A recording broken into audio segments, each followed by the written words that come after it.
ang nabibagong balita ng DFDS News. Ang pinsalang naganap na napakalakas na hangin na tumama sa Mindanao. Para sa mga karagdagang impormasyon, narito si Angel Ann. Angel?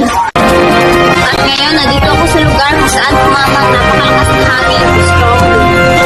At kung makikita niyo sa likuran ko, may ilang mga bahay na nasira ng dahil sa strong wind o malakas na hangin. Sa ngayon ay pansamantalang pinalikas ng kanilang barangay captain ang mga residenteng napinsala. Sa ngayon ay patuloy pa rin silang sinusuportahan ng DSWD para sa kanilang pang-araw-araw na pangangailangan. Back to you, Jimmy. Mag-ingat kayo dyan, lalo na sa panahon natin ngayon.